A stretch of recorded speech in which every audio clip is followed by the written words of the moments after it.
хоҷа шамсиддин муҳаммад ибни баҳоуддин ҳофизи шерозӣ соли 1321 дар шаҳри Шероз ки даҳҳо адибони забардаст аз хоки он хестаанд ба дунё омада тамоми умр дар он ҷо зистааст. номи шоир Шамсиддин Муҳаммад ва тахаллусаш ҳофиз аст. сабаби ҳофиз тахаллус гирифтани шоир он аст ки ӯ Қуръонро аз ёд медонист ва ба 14 навъ онро тиловат мекард. бобои ҳофиз ки аз Купо ном Музофаи Исфаҳон буд, ҳангоми ҷавонии падари ҳофиз ба Шероз мекӯчад ва дар он ҷо иқомат ихтиёр мекунад. падари ҳофиз ки Баҳоуддин ном дошт, дар Шероз ба касби тиҷорат машғул буд. зиндагии осоишта дар хонадони ҳофиз зер напоид. ҳанӯз дар вақти тифл будани ҳофиз падари ҷавони ӯ аз олам гузашт. аз ӯ чанд фарзанди хурдсол ятим монданд. дар андак вақт мероси гузоштаи падари ҳофиз тамом шуд. бародарони ӯ ба ҷустуҷӯи луқмаи ноне ба ҳар тараф баромаданд. ҳофиз ки дар байни онҳо аз ҳама хурд буд, бо модараш дар Шероз монд.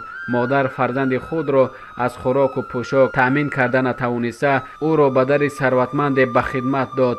ҳофиз баъд аз чанде ба хидмати нонвоӣ ба шогирдӣ истод ва касби хамиргариро пешаи худ сохт. касби ҳофизи хурдсол басе вазнин ва тоқатфарсо буд.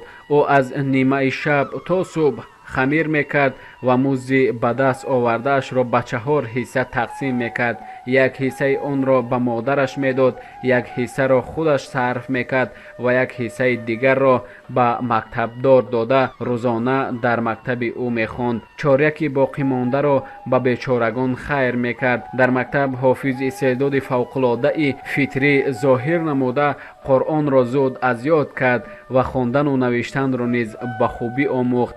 дар маҳаллае ки ҳофиз мезист, дуконе буд ки он ҷо аҳли адаб ҷамъ шуда базми сухан меоросанд. ҳофиз низ гоҳ-гоҳе аз он маҳфил файз гирифта ба машқи шеър оғоз кард. лекин бештари вақти ӯ ба андохтани илм сарф шуда, ҳофиз дар баробари мустақилона омӯхтани мероси форсизабонон, забону адабиёти араб, ҳандасаву фиқҳ, ҳадису нуҷум ва Қуръонро бо ҷидду ҷаҳд омӯхта, дар андак замоне ҳамчун олим машҳур шуд. ӯ ҳатто ба китоби машҳури тафсири Кашшоф шарҳ навишт. ҳофиз ҷое ба омӯзиши улум ишора карда мегӯяд: илму фазле ки ба чанд сол дилам ҷамъ овард, тарсам он наргиси мастона ба яғмо бибарад. аз ишораҳои худи ӯ муҳаққиқони гузашта ва имрӯза пай бурданд ки ӯ соҳиби зану фарзанд будааст. ба қавли муаллифи тазкираи хизонаи омира, ғулом алихони озод, фарзанди калони ҳофиз ки шоҳ Нуъмон ном доштааст, дар Ҳиндустон фавт карда будааст. фарзанди дигари ӯ дар кӯдакӣ аз олам гузаштааст. инчунин аз ашъори ҳофиз маълум мешавад ки ёри азизаш ҳам ӯро танҳо гузошта, оламро хело пеш аз ӯ падруд гуфта будааст. бар зами маҳрумиятҳои оилавӣ ҳофиз аз замонаи шур низ азиятҳои зиёде мекашид. ҳофиз дар замони ҳаёт ба сар мебурд ки задухӯрдҳои пайдарпайи ҳокимони маҳаллӣ мамлакатро хароб ва мардумро хонавайрон мекарданд. дар баробари нооромии замон, задухӯрдҳои ашрофзодагон, қатлу ғорати бегунагон, аҳволи зиндагии ҳофиз ҳам бешубҳа тоқатфарсо буд. махсусан ҳокимону давлатмандони Шероз ба қадри сухани ҳофиз намерасиданд. аз ҳамин ҷиҳат шоири бузургвор шикваҳо мекард: сухандонию хушхонӣ намеварзанд дар Шероз, биё ҳофиз ки мо худро ба мулки дигар андозем.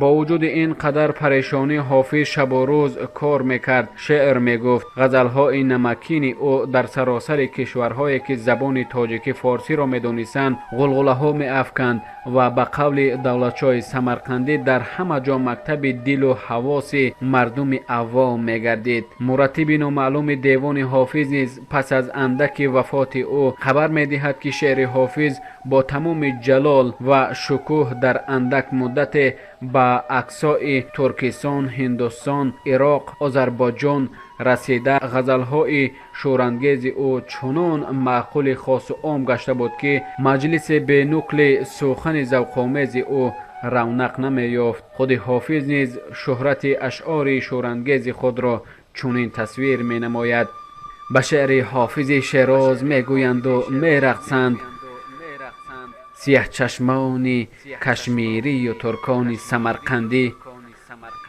عراق و پارس گرفتی به شعر خوش حافظ، بیا که نوبت بغداد و وقت تبریز است. آوازه حافظ را شنیده حاکمان گوناگون از هندوستان و عراق می‌خواستند که حافظ در دربار آنها خدمت کند. او را با این مقصد دعوت می‌کردند. چنانچه در زمان مبارزالدین که احوال حافظ در شیراز تباه بود، سلطان اویس او را به بغداد دعوت می‌کرد. دیر نگذشته برادر او سلطان احمد سلطان اویس را کشته در سال 1382 به تخت نشست. او نیز خواست که حافظ را به دربار خود جلب نماید، ولی حافظ از پارس به جانب بغداد رغبت نکرد و به خشک پاره نان وطن خود قناعت نموده آن را از شهد شهرهای غریبی بالا می‌گذاشت. حافظ شیراز را بس دوست می داشت و به آن افتخار میکرد. از این رو به سختی و زاری هم باشد زندگی حافظ اساساً در شیراز گذشته است و در تمام عمر خود 2 بار به یزد، 1 بار به اصفهان و هرمز به سفر برآمدن او را محققان تخمین میکنند.